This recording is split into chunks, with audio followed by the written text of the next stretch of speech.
On education. We've got a special guest in the studio this morning.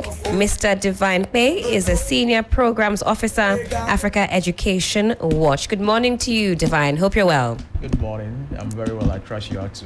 Doing fantastic. Get closer to the mic for me, please, so we can hear you. You can feel free to maneuver it. There we go. As close to the lips as possible. So good to see you. Thank you for stopping by. I just played that report by my colleague, Judith Brown. She's in some of the communities heavily affected by the Volta River overflow. And in that piece there, the students don't have places of convenience because of the flooding that is occurring or has occurred in the area. Africa Education Watch, you're always front and center as far as education is concerned. What do you make of the recent happenings in parts of the Volta region? We have the OT region affected, parts of the Greater Accra region, and even the Eastern region. Some over 10,000 students displaced.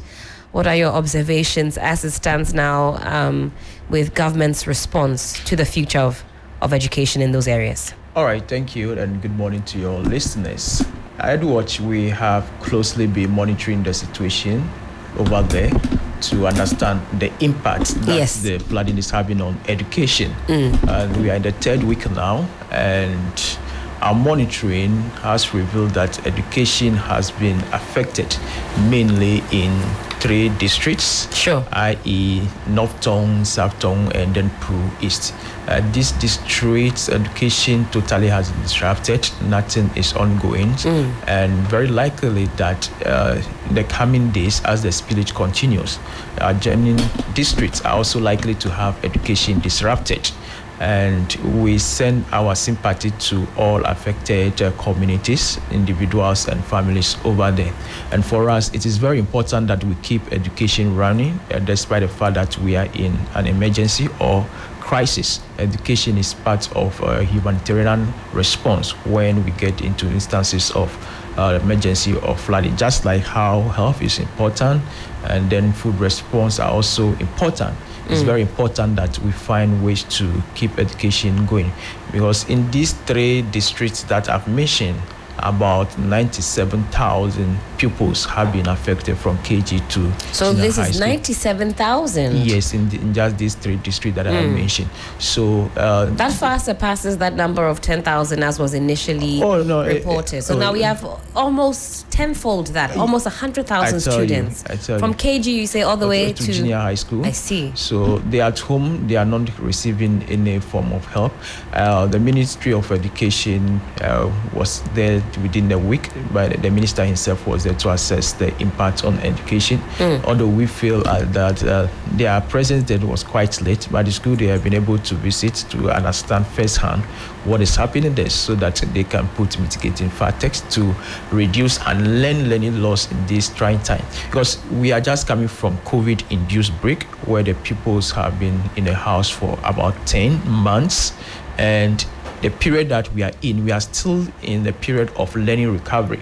We have not fully recovered from the learning loss that the pupils... Because I was going to say that 2020 was some time ago, but we're still recovering, you say? Yeah, we are still recovering. We are still recovering all the learning that we've lost within the 10 months of the pupils being at home, before we put them on the path of now moving forward with what they need to learn for the future. So it's very important that we do not cause these particular pupils to suffer and do learning loss the more, because they are still recovering from the COVID break that they have been home for long. So it's very important that we put some measures in place that they can receive some form of learning. That's very important. Let's take another quick listen. This one filed by my colleague George Quaining. He was in the Mepe area, and he gives us a wrap of what the plans are to support voluntary education. Mepe is one of the towns that have been devastated by the dam spillage. If you come here in person, you know the extent of damage here. One of the major challenges here is educational. We'd want to tell the story and know what the plans are for the township. Over 300 teachers from Volta and OT regions have been displaced, with over 70 schools closed and thousands of students affected. Educational activities in Mepe have nearly stalled, with voluntary teaching and learning as the only hope. 20-year-old Gertrude Nuchukwi, an SHS graduate of the Akachi Senior High School, was motivated to help students who were wasting their time due to their predicament, despite not being a professional teacher. By 8, I gather the young ones 3 years, no, 4 years below. They are within nursery and KG, so I handle them first. Then when they are on break, then I teach those of the upper primary, that's basic 1, 2, and 3. Over the past week, her pupils have grown from 6 to 63. Gertrude is responsible for the lower primary, while Koku handles the upper primary. The Education Ministry is currently using this as an immediate measure to address MEPE's educational challenges. What we need to do is to facilitate that process short term, so that they don't lose out. So now we're going to Accra, we're going to bring teaching and learning materials, bring in books and other things that they need, so that at least they can get some instruction going. But for educationists at MEPE, the decision is not satisfactory. They shouldn't be lying to us. It's a fallacy. If there could be any other thing that they should plan for, yes. But saying that you gather children to be teaching them under the trees. No. This community, about 10,000 students and gathering about 120, saying that they are doing voluntary teaching. So how many voluntary teaching that will happen at a place that will even be okay? The Education Minister predicts that once the opportunity for voluntary teaching and learning is created, the over 10,000 students at MEPE will likely attend. I don't think there's any parent here who don't want to have their children at least learning, to take their mind off the tragedy. So I believe what we need to do is to begin to look at bringing the teaching and learning materials, and then the communication will step in for parents to come and take advantage of the opportunity that we are presenting short term. In a presentation of... And that was the Education Minister speaking there in a report filed by our colleague George.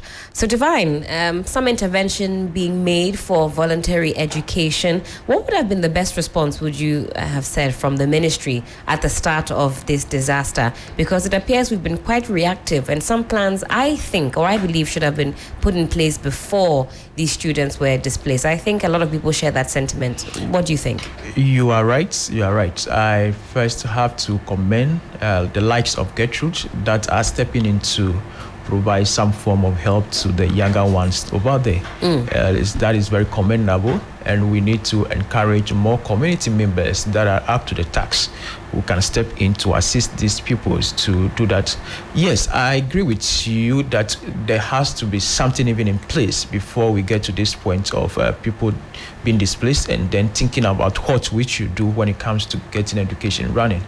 During COVID-19, at EduWatch, we recommended that the Ministry of Education needs to adopt education in emergency plan. Very, very important, because crises are always bound to happen. We can't predict some of them because they are natural. We can't predict some of them. So what happens at the education front is to have a guideline that spells out what stakeholders in the educational space will do when education gets into crisis. So COVID-19 gave us the test case to have the opportunity to develop that particular emergency plan, education and emergency plan, and we've been knocking on the door of the ministry to do that. Since 2020, little progress has been made to finalize the document. Yes, they've drafted the document, but they haven't finalized it to start its operation. It's very important that we finalize that document and get it operationalized, because there will be days beyond Akosombo and what is happening in the Volta region, even before what is happening here. We have been seeing armed conflicts in some parts of the country. That's right. That has led to closure of schools. In instances like that, if there is a plan in place as to how to get education going, as to how to get education going in crisis, that document will provide all of us the guideline as to what to do. It shouldn't be that we get to crisis before we are thinking of what to do. COVID gave us the opportunity that we should be prepared, that when education is hit by crisis, we are not caught unaware. We know what to do. We know what GS is doing. We know what the ministry is doing. We know what community members are doing. We know what community level organizations are doing. We know what CSOs are doing. So it's very important that we fast track the operationalization of that particular document, such that when we get problems like this, we know that, look, this is the pathway to exit to get education on its feet going. In fact, even in war-torn zones, we get such document that provides guidelines as to what to do if students are hit by war crisis. Right. How do you still ensure their safety at the same time ensuring that they are receiving some form of education? It's very important that we haste to finalize that particular document and get it going. For me, that's the most important thing, so that we will not get into crisis and now be thinking of what is the best response, what needs to be done. Because that appears to be what is going on at the moment. Yeah, we are not trying to figure out what should be done. Scrambling to get supplies to those areas, whereas if there were already plans in place, those items would have already been mobilized. And if we're doing outdoor learning, as a stopgap measure, at least those items are already there. Exactly. And there is some structure to it. If they are volunteers, then you know who is taking what subject and at what time. Exactly. So it's because we have not settled on a plan that tells us all what to do that we are yet still figuring out what should be done in this particular instance. And it must not be so. Especially in this instance where there were indications that the spillage was imminent. Yes. You see, and still indications that some communities more are likely to be affected in the coming days because the spillage is still ongoing. So we need to, by this time, find our way out as to what to be done.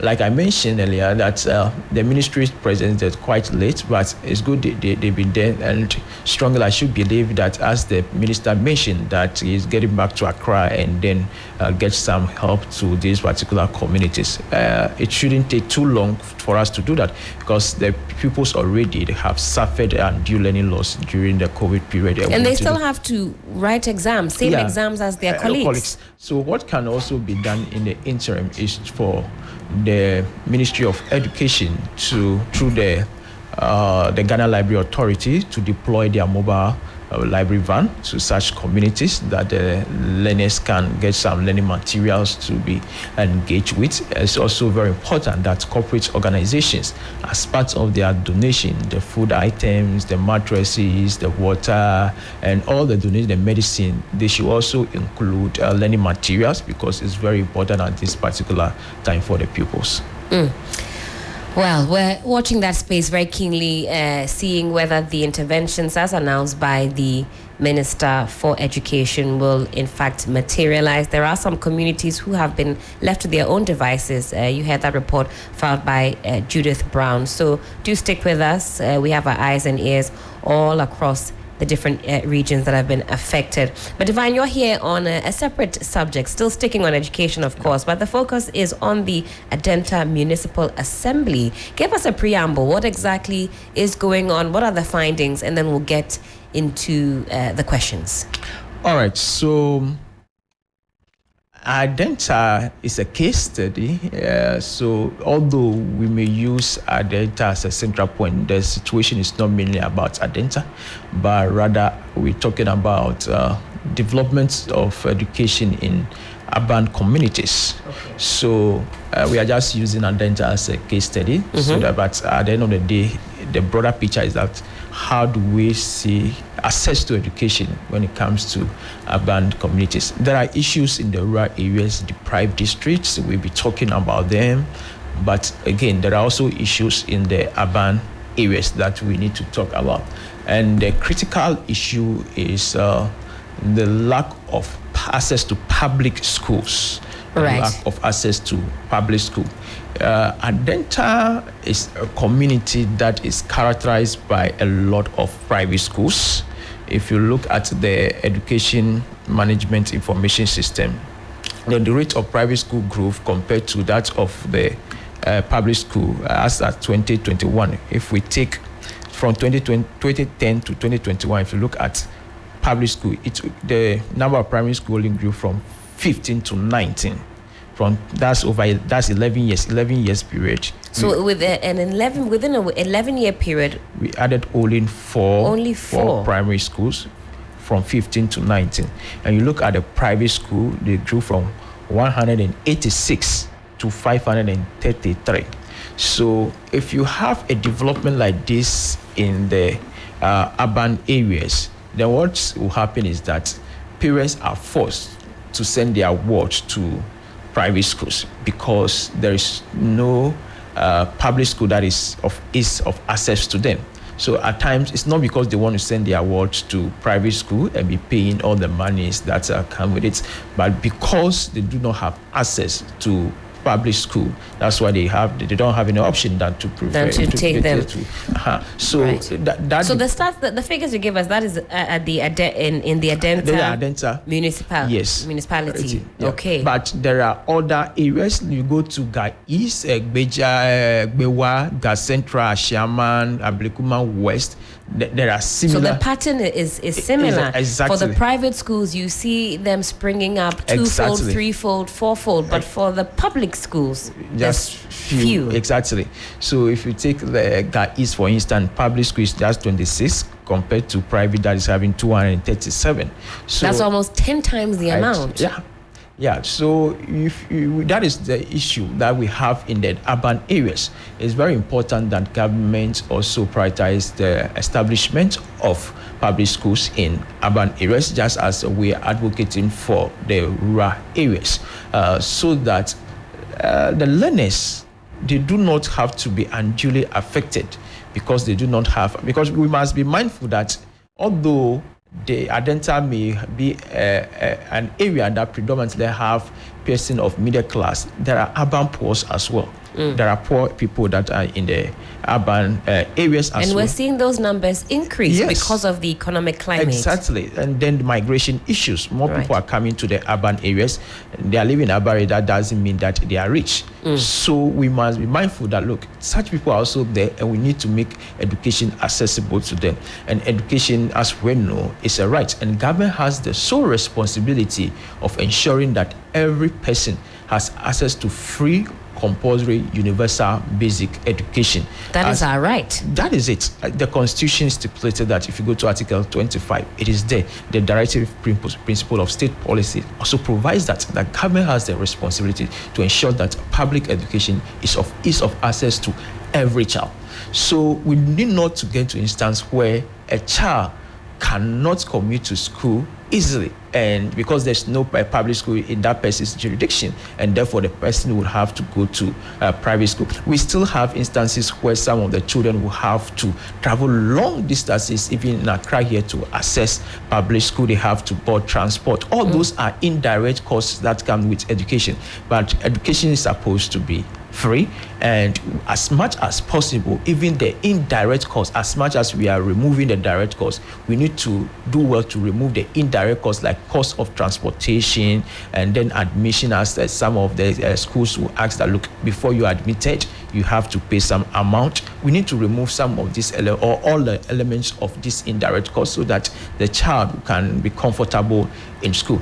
In Accra here, let me still maintain the Adentan. Sure. The large class size over there is another issue where we are talking about. The average class size as of 2021 is 65. That is not the standard.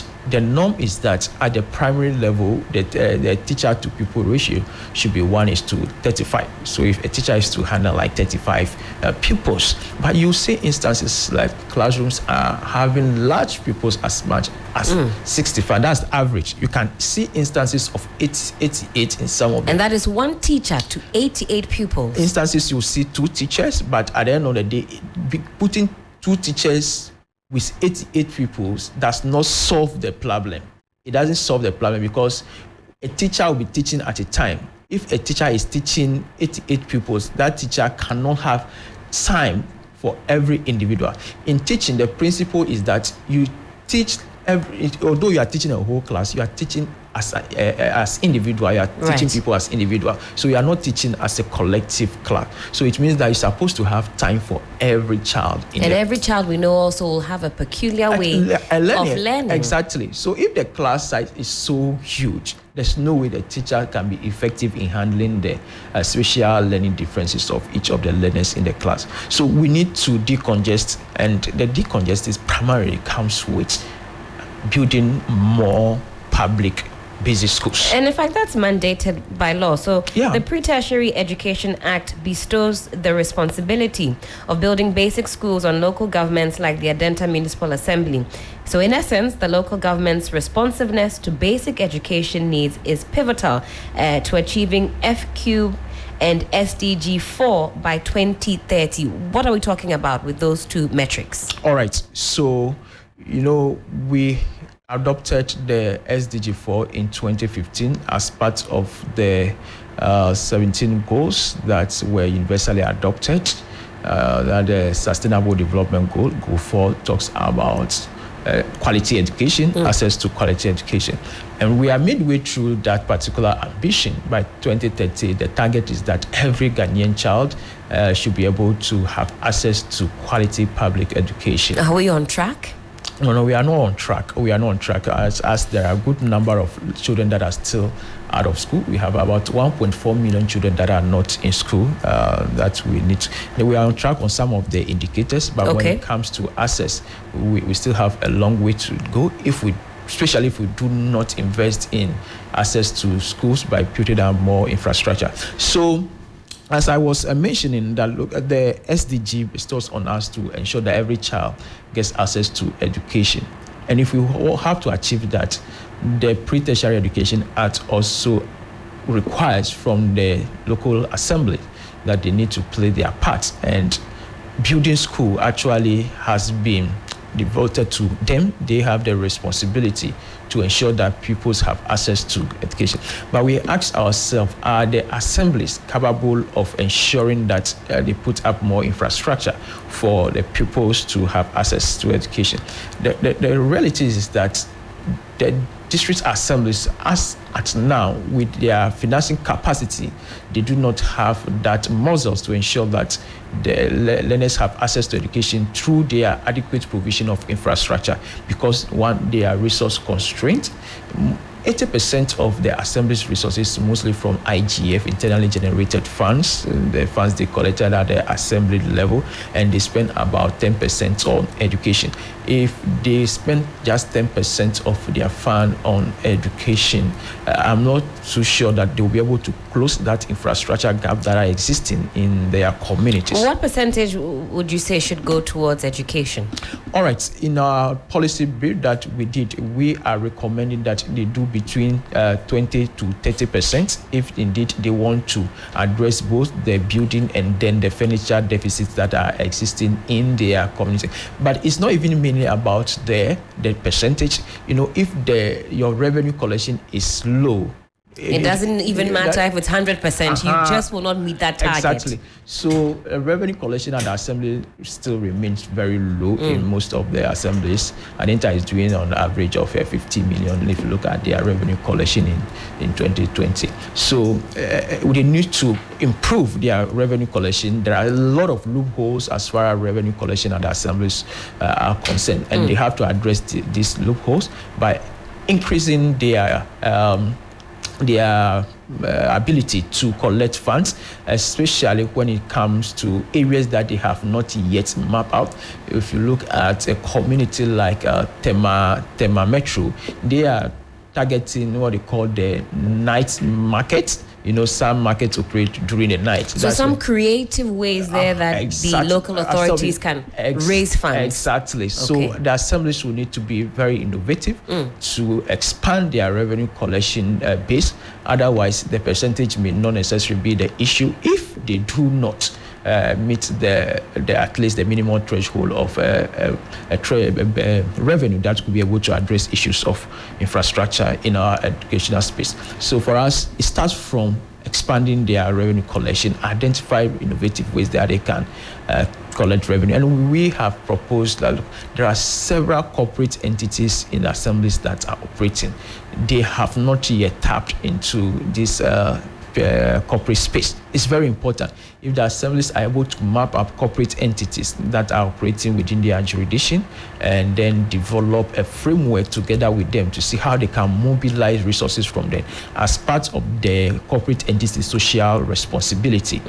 what they need to do to focus on education so that the access can be expanded. It's very important. Otherwise, when you let it for the corporate entities to be doing it on a piecemeal approach, you may not get the right solution. So now there should be a plan in place for the assemblies that look, these entities that are operating in our space, the corporate entities, this is what we have developed as part of your corporate social responsibility. If you could commit some percentage of your revenue to infrastructure development in the educational space in our community, that will be helpful. So it's very important that they have a plan in place. The assemblies have corporate plan in place that mobilize resources from these particular entities that are within. These are some of the innovative ways that they can address the situation, because depending on their own resources alone, will not be able to address the situation sufficiently. Mind you, the district assembly common fund that is also supposed to cushion them. That's right. It has also been capped in 2017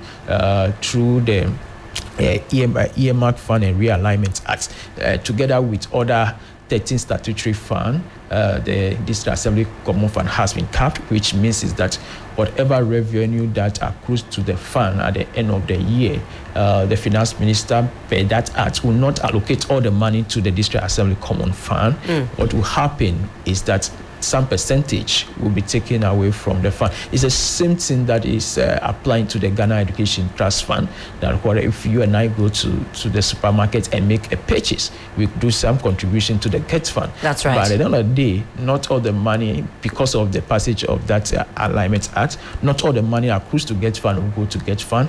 The finance minister is out of the discretion as to how much to allocate to the fund. And these are causing resource constraint to the assemblies and even GET fund for them to address the infrastructure challenges that are existing in their community. So it's very important that we begin to look at other innovative ways of addressing the challenge. Very necessary, especially, with the preamble and the statistics that you give us. If we don't change the trajectory, we're going to be seeing a rise in the private schools to the detriment of students who can't afford and who have to go quite far to access education. But Divine, thank you so much for stopping by this morning and furnishing us with this information. We know that there's a lot that has to be done in the education space, and even for these displaced communities. So over, almost 100,000 students who seem to have been left with their own devices, but for volunteers who have stepped up to the plate and are offering their support. But that can't be enough. So we also join the calls to the Ministry of Education to step up efforts to make sure that no child is left behind. Divine, final words from you, and then we'll bid you farewell. All right, so my final words will be to still appeal to corporate entities that as part of their help to the communities. They include learning materials to these children, very important, so that they can have some form of materials to be engaging with while they are at home. Fantastic. Thank you so much for your time this morning. Thank you for joining us. Mr. Divine Pay is a Senior Programs Officer with Africa Education Watch, giving us some insight into their findings, the work that they're doing. And they say this issue is not just with the Adentan municipality, it spreads across. We keep a keen eye on issues concerning education, of course, right here on 3FM Sunrise, on 3FM 92.7. A lot more coming your way.